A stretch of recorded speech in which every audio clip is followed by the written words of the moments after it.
I had one of those mornings today where I honestly looked around for a hidden camera. Oh, I know. It started with the classic toe stub against the bed frame, the kind that makes you see stars.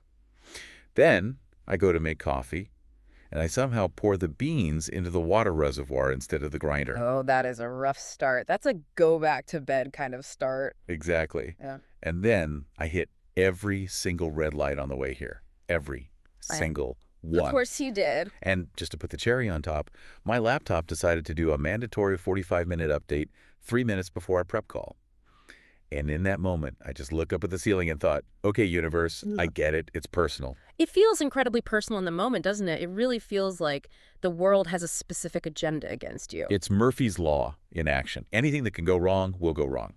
We all know it. We all quote it. It feels like a fundamental law of physics, like gravity. Right. But today, we are diving into a source that says, well, maybe we're completely hallucinating that law. It is a really fascinating deep dive today. We're looking at a text titled Beyond Murphy, Rewriting the Manifesto of Your Mind. Right. And you're right, it challenges that fundamental belief. It's structured as a philosophical dialogue. Okay.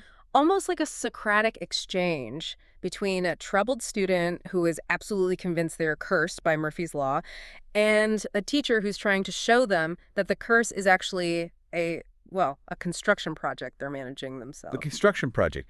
That implies we are building the bad luck ourselves. It does. Which, frankly, is a little insulting to someone who just stubbed their toe, but I'm willing to hear it out. It's a bold claim, for sure. So the mission for this deep dive is pretty clear. We need to figure out if bad luck is actually a real external force like bad weather, or if it's a psychological construct. And if it is a construct, how do we dismantle it? Exactly. Because if I can turn off the red light switch in my brain, I want to know how. Precisely. And what I love about this material is that it doesn't just stay in the clouds. It starts with philosophy, sure, but then it moves into some really surprising evidence. Oh, yeah. Yeah, we're talking case studies from a major pharmaceutical company, a group of inventors, and even a very specific warning about the ethics of using your mind to influence reality. Yeah, that part about safe cracking really caught my eye. We'll definitely get to that. But let's start where the text starts. Okay. The student comes to the teacher and basically brings receipts. They say, look, every time I prepare for something big, it fails. I try to be on time, the car broke down. That proves Murphy is real. Right. The student is looking for validation. They're arguing from data. They're saying, look at my data points. My life is statistically unlucky. And how does the teacher respond? The teacher flips the script immediately. The teacher doesn't argue with the data. They argue with the instrument used to collect the data. This is the glasses analogy, right? Yeah, it is. The teacher asks, are you sure that's a law of the universe? Or is it just a pair of glasses you forgot you were wearing? Okay, let's unpack this because I think this is the core of the whole argument. It's the foundational concept here. The teacher argues that if you put on gray glasses, the whole world looks gloomy. Right. If you look at a beautiful garden through gray lenses, the flowers look dead, the sky looks stormy. If you put on red glasses, everything looks like a warning or an alarm. And the trick is you forget you even have the glasses on. Exactly. You think the gray is out there in the world. You think the badness is an objective property of the traffic or the coffee machine. But the teacher is saying, no, the gray's on your nose. Yes. So when the student says Murphy is real, the teacher is saying Murphy is just the brand name of the lens you're looking through. That is a perfect way to put it. And this leads to the pivotal question in the text. It does. The teacher asks, who is writing the laws of your life, reality, or your belief? It challenges this idea that we're just like passive observers. The text suggests we are actively writing a manifesto for our own minds. I love that term, manifesto. It sounds so official, like a political document. It is political, in a way. It's the governing policy of your internal nation. And the text mentions a counter-manifesto to Murphy's Law. What's that? It talks about a universal declaration of human rights, but a cosmic version. A cosmic bill of rights. Yes. It posits that you have a right to view yourself as lucky. Now, this is where we have to be careful because it sounds like The Secret, right? Just wish for a Ferrari and it appears. Yeah, I was going to say, to a skeptic, you have a right to be lucky sounds a bit like toxic positivity or just delusion. Ignore the house fire. Just believe you're cold. Right. It does on the surface. but the text defines like differently than we usually do. We usually think of luck as lightning striking, something random falling from the sky. Okay. This source describes luck as a frequency. A frequency. Like radio. Exactly like radio. The text says luck is something the mind tunes into. If you are tuned to 88.5 Murphy FM, which plays nothing but songs about how hard life is, you physically cannot hear the music playing on 101.5 Opportunity. Even though the music is playing. Even though it's playing right next to you, your receiver simply isn't processing that signal. So the right to be lucky isn't a guarantee that bad things won't happen. It's the right to tune your receiver to a station where solutions exist. So if I'm tuned to Murphy FM, all I hear is static and bad news. And I confirm my bias that the world sucks. That is exactly the metaphor, and the student pushes back just like you did. They ask, how can just believing something change physical reality? It feels like magic. Right. And that is where we move from the philosophy to the evidence, because the text claims this isn't magic, it's mechanics. Okay, because the text lists some general observations first. It mentions salespeople finding customers are suddenly more open. Scientists finding solutions to problems that were stuck for months. The common thread in all those examples is a shift in internal state. But the strongest evidence, the one that really anchors this, is the story about the pharmaceutical company. Oh, this story is great. And honestly, pretty ironic given the industry. It is incredibly ironic. So, paint the picture for us. We have a major pharmaceutical company, famous for making sedatives and tranquilizers. These are the people who chemically engineer solutions for anxiety. Hard science, very traditional, very data-driven. And the director of development basically admits, hey, maybe pills aren't the only way. They were looking for alternative methods for mental health because they were seeing burnout within their own ranks. Which is a bold move for a company in that industry. They implemented a mind control or mental training program. Now, don't get hung up on the phrase mind control. Right. The text clarifies that in this context, it means self-regulation, controlling one's own thought processes, not controlling others. And what happened? Do they just get better at filling out spreadsheets? No, and that's the wild part. The director noticed a distinct shift. The people who went through the training didn't just become more productive, they emitted a different positivity. The text uses the word joy. Joy in a corporate lab, that's a rare KPI. Extremely rare. And this is crucial. It wasn't something they had to announce. It became a wave. A wave. Yes. Interest in the program spread like wildfire. Hundreds of staff from all different positions, finance, janitorial, executive, started signing up. Wow. The text describes it as an atmosphere or energy that others could feel before words were even spoken. That's that vibe thing. You know when you walk into a room and you can just tell the tension is high? Or conversely, that everyone is in flow? That's it. It sounds like they engineered that flow. Exactly. They changed the collective glasses of the department. They proved that if you change the internal narrative, the manifesto, the external environment changes, the social field shifts. And then there is the second case study about the inventors. Yeah. This one felt a little more practical for the problem solvers listening. Right. This was a group that met periodically to meditate on problem solving, which, again, for a group of inventors dealing with hard engineering problems, seems a bit woo-woo at first glance. Okay, guys, let's hold hands and ohm our way to a patent. Right, but look at the results. The text says they generated significant product ideas, some of which sold in massive quantities. So what's the key there? The key insight here, and this is something we can all apply, is moving the mind from rigid logic to open possibility. Distinguish those for me. Rigid logic versus open possibility. When you are terrified of Murphy's Law, you are in rigid logic. If I do X, Y might go wrong. I need to protect against Z. You're defensive. Your brain is a fortress. You're playing not to lose. Exactly. But you cannot invent something new if you are only trying to prevent errors. These inventors used a mental practice to lower those defenses. When the brain isn't in defense mode, it becomes flexible. It connects dots that rigid logic would keep separate. It's like they stopped trying to kick the door down and just realized it was unlocked the whole time. That is a great analogy. They tuned into the frequency where the solution already existed. But, and here is where the deep dive takes a bit of a sharp turn, the source material includes a warning, a pretty serious one. Yes. The student brings up this idea of using these mental abilities to open the safes of others. The safe cracking metaphor. This is the dark side of the force. It sounds like a heist movie.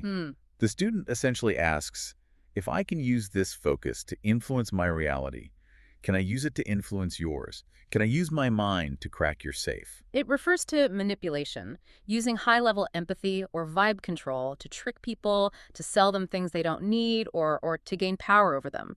The student had heard stories of people doing this. It sounds like a superpower gone wrong, like a villain origin story. And the teacher comes down very hard on this. The verdict is clear. Any power separated from morality becomes darkness or corruption. Okay. The text says that if you use these techniques to scam, harm, or infringe on others, it is not development. It is degeneration. So the goal isn't to become a mental wizard who controls the world. No. The goal is self-mastery.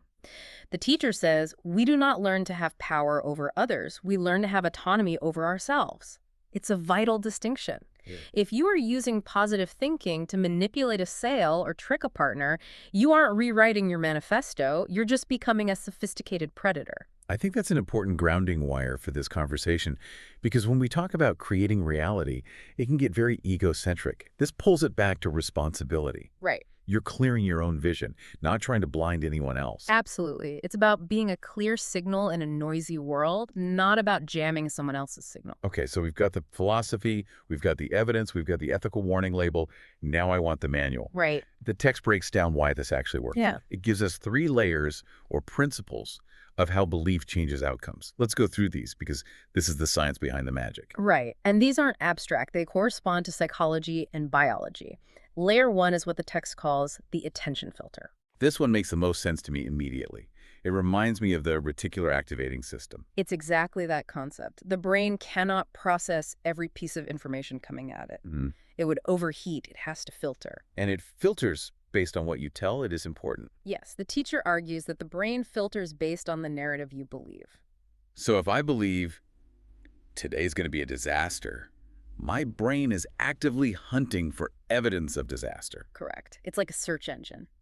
If you type in reasons to be angry, your brain will return millions of results.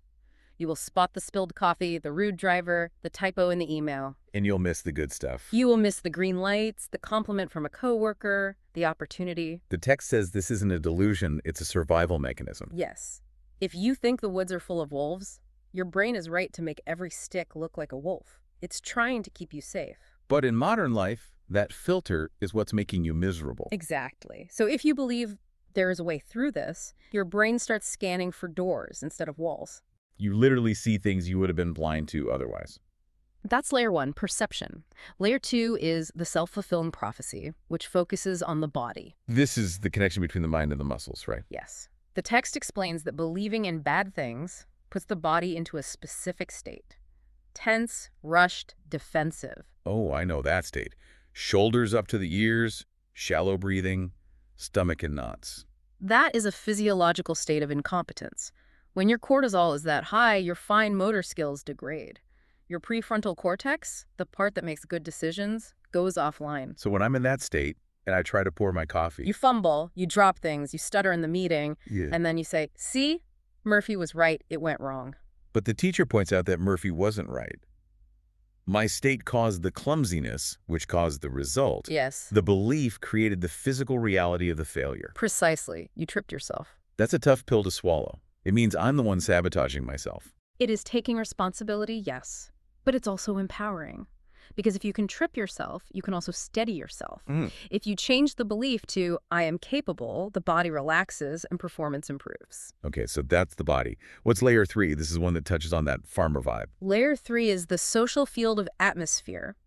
The text argues that communication is more than words.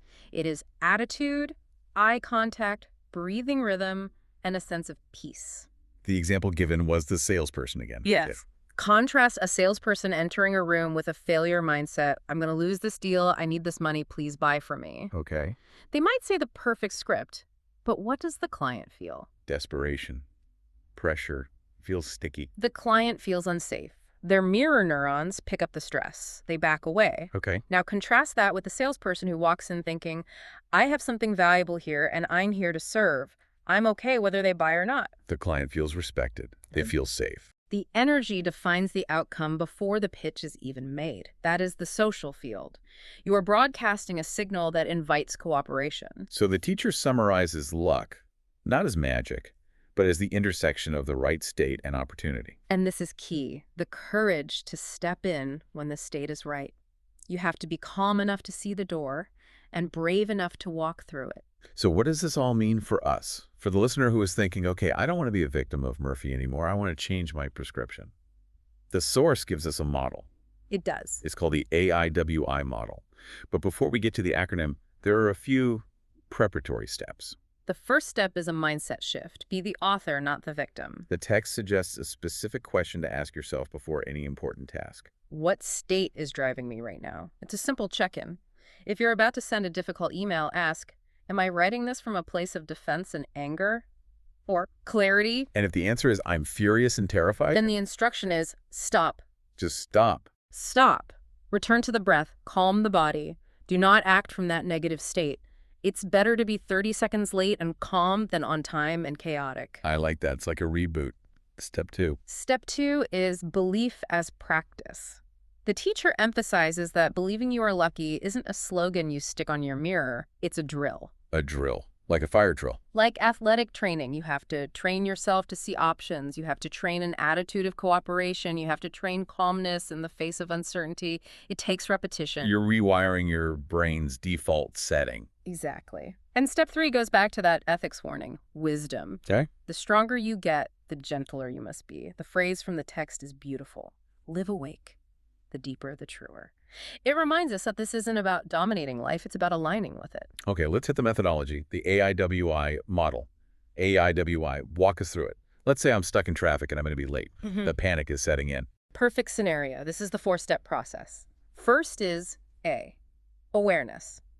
You simply recognize, I am afraid or I am tense. You don't judge it, you just spot it. Okay. You acknowledge, I am currently viewing this traffic as a personal attack. Okay, I see the fear. I see the gray glasses. What's I?